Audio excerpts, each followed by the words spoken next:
Hey friends, it's Michael, physio with Total Physical Therapy. Today I want to talk about the importance of following your exercise prescription for your home exercise plans.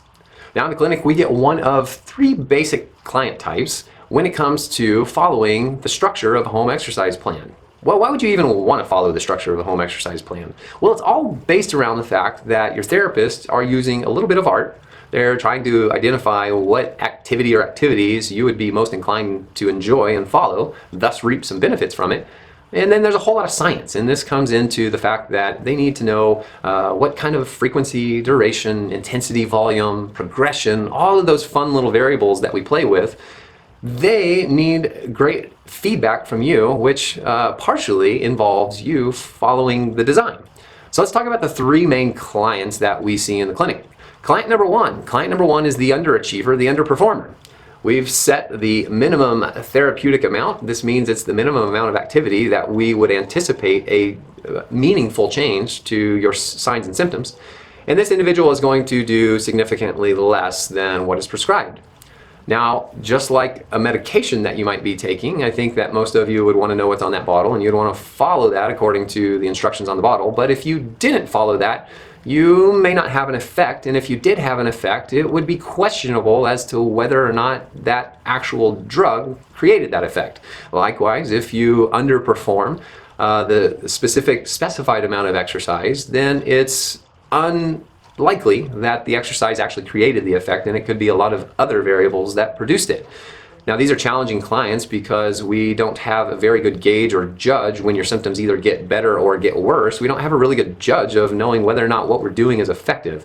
So you're kind of robbing yourself. If you are one of these clients, you're robbing yourself of your time commitment and your effort commitment, as well as potentially financial commitments to your therapists, because they're kind of blinded. They are not being provided enough valid feedback to make any meaningful change. Let's move right along the spectrum to the second client. The second client is going to be the client that very closely, if not exactly, follows a regimen to the T. Going back again to this concept of the minimum therapeutic dose, this is going to be the individual that hits that dosage right on the T or is just slightly above or slightly below that threshold. This is the client that is much easier for a therapist to be able to distinguish and differentiate whether or not what they are giving to you is actually making a meaningful change, and we are able to judge whether or not that change is in a forward-moving path or in a regressive backwards meaning path. And in either one of those cases, your feedback going to your therapist ultimately directs and guides the path that your therapist chooses moving forward. So again, you are a great example if that is you, the viewer. Client example number two. Kudos to you because you're making the best use of your time, resources, and financial commitments, giving your therapist great opportunity to truly assess what is happening and how to move forward.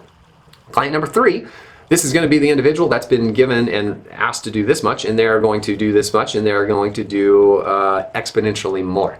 This is your overachiever, your overperformer. This is the individual that you asked to do a set of 15 repetitions, and they come back and tell you they did 45 and felt like they might as well continue going, and so they did this 4 or 5 times every single day when you asked them to do it 3 times a week. If this is you watching this video, yes, you know it's you. You are greatly incapacitating your therapist's ability to make meaningful, skilled, and educated movement going forward. It's okay to be able to do more than what your therapist gave you, but you need to come back and give that information to them. You need to let them know, yes, you completed it, you felt like you could do a whole lot more, or maybe it was you completed it and you did just a little bit more, and then reveal how you felt doing more than what they prescribed. Because, hey, we are human beings and we are capable of being wrong, and very often we're wrong. But being able to right those wrongs requires the consistent feedback from you. So if you are one of those overachiever, overperformers, give your therapist the best ability to make educated decisions moving forward and to be able to help steer you clear of potential things that could happen in the future. Because it is this client, this third example, the overachiever, that is actually the most at risk. And while you might personally feel like if you're an overachiever that you did more than what was asked, so you are likely to get better results, the possibility is that you can actually, within any given time, you can actually regress. because keep in mind your therapists are trying to implement a strategy to affect tissue types, and certain tissue types respond very quickly. And if those tissues are affected and you're an overachiever, you would know fairly quickly, and you could convey that information to your therapist, and your therapist could make very quick decisions and rewrite the ship. However, there are certain tissues that actually take very lengthy periods of time to reveal how they are being impacted by exercise stress. In these cases, unfortunately, overperformers, overachievers can slowly but steadily impact those tissues, and before they rear their ugly head, oftentimes the recovery has strayed very far off the course, and it's a battle to rewrite the course, get it back steered in the right direction. And oftentimes this can lead to secondary problems that now you and your therapist are forced to try to clean up.